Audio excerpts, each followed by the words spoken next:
Good morning, beautiful souls. Saravá and Axé to you. Today is an absolutely beautiful day. Do you know when you have those days where you look up at the sky and there's these bulbous cumulus kind of grey clouds with these patches of, you know, azure blue just peeking through, and it creates such a dichotomy of colour and wonder when you look up, and it feels very airy today. And so there's butterflies everywhere, there's grasshoppers everywhere. As I walked up to the cottage this morning, it was like the grasshopper seas had actually parted to make way. It was really special, and I'm feeling just so much better than I was yesterday. So today is vlog number 9, and I'm going to be answering some of those Q&A questions that you posed to me when I put my little shout out on Instagram. Thank you to those who asked the questions. But before I get to Q&A, I have to do a little bit of work. So bear with me.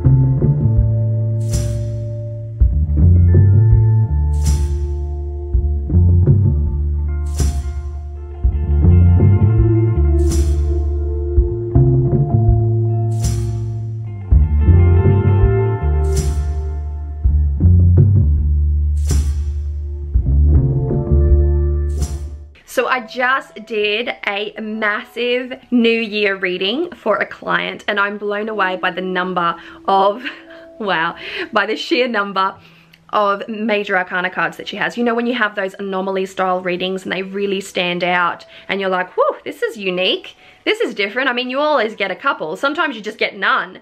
But this one, it was almost every card. So it was a big one. It was a big one. Just wanted to mention that because it's always very exciting when you see these really unique, really unique. Every tarot reading is unique, but then you get one that's like, whoa, this one is different.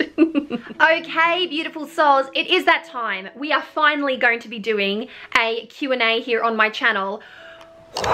Would you believe that I have never successfully done a Q&A on my channel? I mean that. I've just never done it. I have tried, and oh, I have tried, and I've put tremendous effort, but each and every time I was thwarted by the powers that be. So this day is a momentous occasion because it is the absolute very first time ever that I am doing a Q&A on this channel. How goes my energy today? I have had 5, count them, 5 big girl cups of coffee. All right then, so the first question comes from witchmoon_craft and goes as follows. I'm in love with the Brazilian goddess in the red dress on your altar. Please tell me about her, if that's something you would be happy to do. Why yes, I would be very happy to tell you about my darling, awesome, amazing Orixá Insa. So Insa is of the Yoruba tradition, and we in the area of Brazil who practice diasporic faiths of Candomblé and Umbanda, we work with Goddess Insa. She is also known by her group name, which is Oya. She is a tempest goddess, specifically rules over the power of lightning. She is feisty and fiery. Her sacred day is Wednesday. Her sacred color is tones of reds and deep oranges, which are also amongst my favorite colors.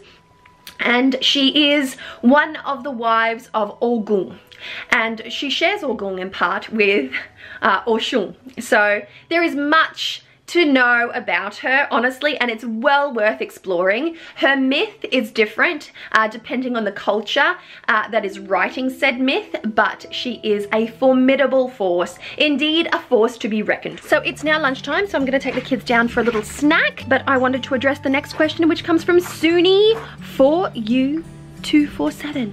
Yes. What kinds of things are you growing in your garden? Are any of these used in your spiritual practice? Why, yes. We just recently chopped down from there, that little area there, that was roses, and I retained some rose petals. Over here we have jasmine. Over there, through there I'm sure you can see, just there, we have lavender. And all of these things are things that I use in my practice. Aside from that, we have fruits and vegetables and other things that I use in my practice in a very different way, as well as the woods, the hardwoods that I find on the property, on and around the property, which I like to incorporate in my spiritual practice also. So thanks for the question. Beth Flynn 3 asks, tips for how to connect with spirit guides and ancestors, please. First of all, identify your family of origin, and you can do this through feeling the information or through genealogy studies or family tree tracing and all that kind of stuff. First and foremost, find that information, and once you do, research the history of that area. You might find that by researching your ancestors, that will lead you down the same path as researching your guides. Your guides have a tendency of being with you across multiple incarnations, and sometimes they have even, or they may have even shared a life with you. So chances are, if you look into ancestry, you are going to find information on spirit guides as well. Indigo Fern asks, I wanted to know what things have you gotten into in your practice and then stopped because it isn't for you. Okay, so this is not a technique so much as a thing that I used to do, okay? And I used to make candles and incenses for other people, candle and incenses to sell for other people. And this is something that I stopped almost as soon as I started, simply because I felt that there was something disingenuous about it. And I have found that while I still make certain things for special individuals that seek me out with a good cause, I will sit down and I will have a type of a consultation with them, if you will, and I will determine exactly what it is that they are aiming to achieve, and then I will create something specifically for that individual. But I have to know them, I have to be emotively connected, and this is something that I have found really powers my workings, which is also why I don't cast for others, specifically because I have to be emotively connected. And that's something that I did learn. So Meeks Werner asks, do you feel like living off-grid has been beneficial to you and your craft? Yes, it absolutely, absolutely has. It has been incredibly beneficial to my craft.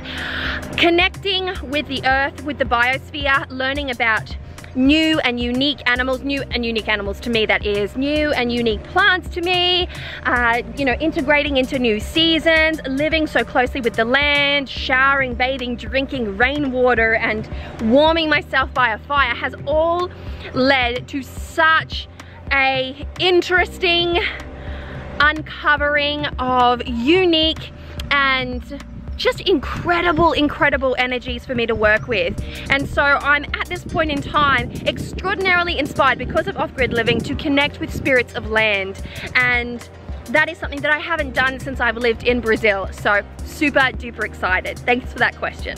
Okay, so Sinachi asks, at this moment in time, if you were to describe yourself and each of your family members with a tarot card, what would it be? Myself, the Fool, absolutely and for certain, because that's how I'm feeling right now, just like the spirit in search of experience, and a little foolish too, mind you, because I seem to think it's a good idea to do daily vlogs.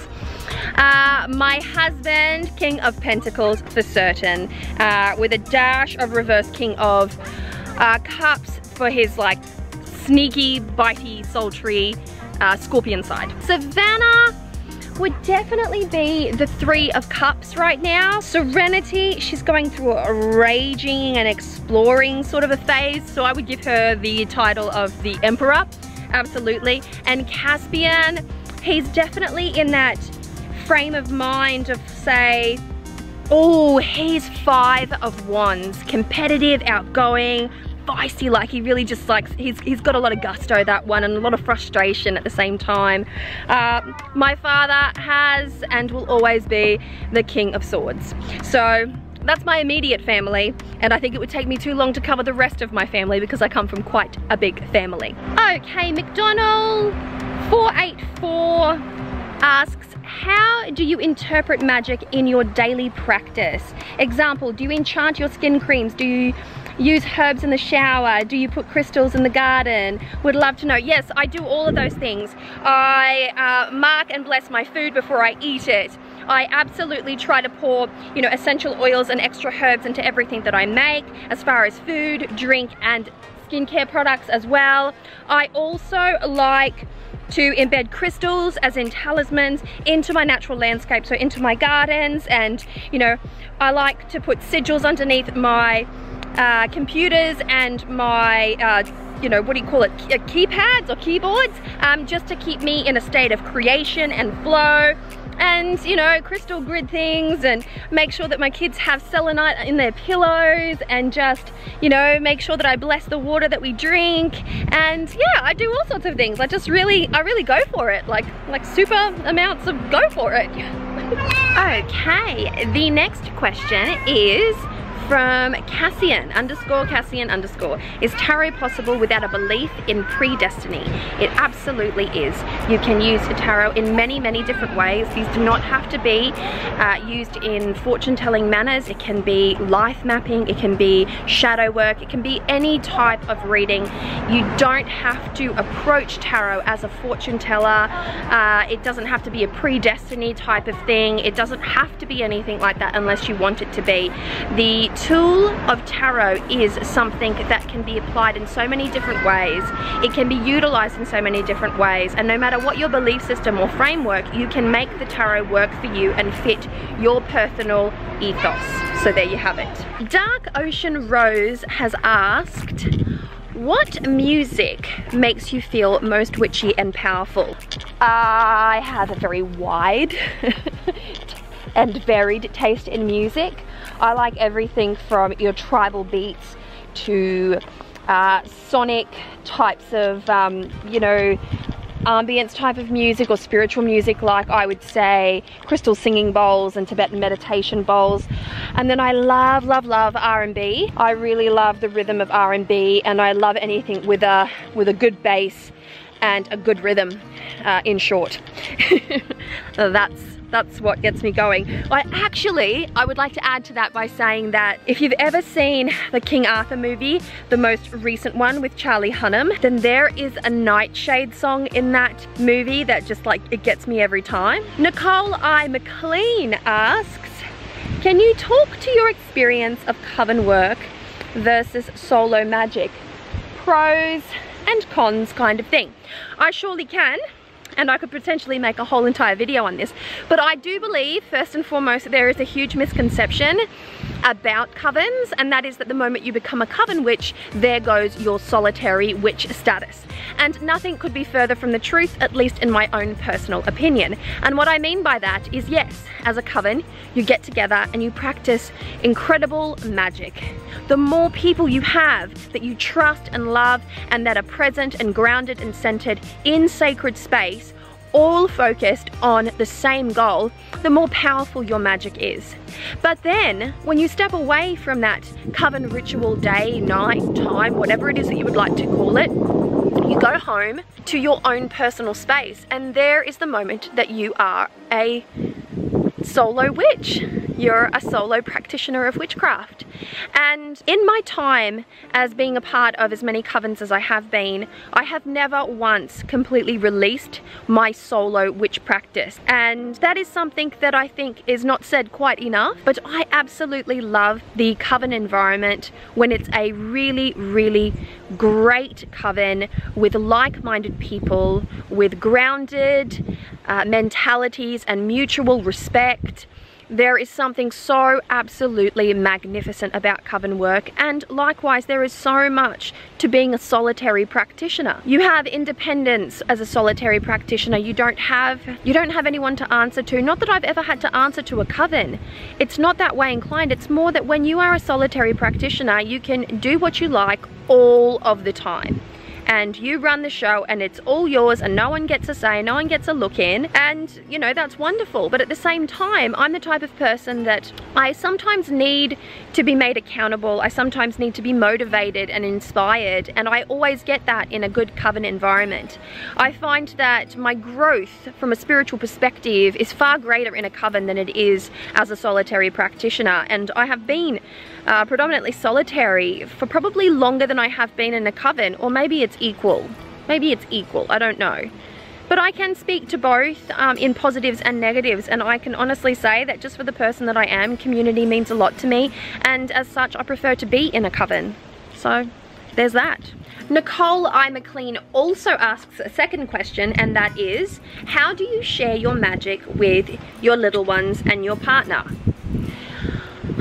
I live and breathe my craft, and I love my family, and they are with me all the time, and they get to experience my craft through my eyes and my personal practice. The kids, they'll chant mantras that I personally use in my practice. They have a firm and grounded understanding of certain parameters surrounding touching other people's ritual tools and playing around with mummy's tarot cards, and they love to be included in practice. They like to make offerings, they like to hear myth, and as far as my husband goes, there is always sex magic, there is mutual meditation, there is just sharing my own personal thoughts and opinions and inviting him to partake in new moon rituals, which he does. He really enjoys it. The intention setting aspect of it, the incense making and burning aspect of it. I just kind of pull them in a really passive way, and I don't like to force them to be a part of my thing. But because I do my thing 24/7, they are so used to seeing it that they can't help but adopt some of the practices of my craft. And that's really how I grew up, is just seeing how my whole family lived and just doing what they did and just picking it up that way. So that's pretty much the only way that I share it. So that was all of the questions that I received on Instagram. I was going to attempt to do Facebook as well. However, it's now quite late. I have been out and about all day. I have been to the hairdressers to have my son's hair cut. I've been to the supermarket. I've taken the kids out to lunch. I've done some farm errands. I've done some home errands, and it's been a pretty hectic day, as well as doing like readings early in the morning and all that kind of good stuff. So it's now time for me to spend some time with my family, especially if if I'm ever gonna edit this one vlog tonight. So there we have it. Thanks so much for hanging out with me. Today I vlogged with my Canon G7X Mark II. I hope the audio wasn't too crap. It's a beautiful camera, like, you know, image-wise, but it is a absolutely terrible audio camera, and it does not have an audio input option, so it is just, you get what you're given. But it is a great little vlogging camera, and it's, you know, it's really fun to use. So I hope you've enjoyed this one, and let me know if you saw any difference in footage or quality of footage and all that kind of good fun stuff. So thanks for hanging out with me, beautiful souls. It was an absolute pleasure sharing this sacred space with you as always. If you have loved this video, then please do give it a like, share, subscribe, do all that good stuff. Hit that notification bell so you know when I am posting a new video, and please know that all of your support, all of your comments, all of your likes, all of your love equates to me making more vlogs. No joke. You guys are powering me at the moment. All that good vibe, all that positivity that you're sending my way, I feel it. It inspires me, it encourages me, and it's gonna keep me going strong. So thank you for the time that you spend here with me. I'm sending you and yours so much love, luck, peace, and joy. Take care of yourselves. Mwah. Bye.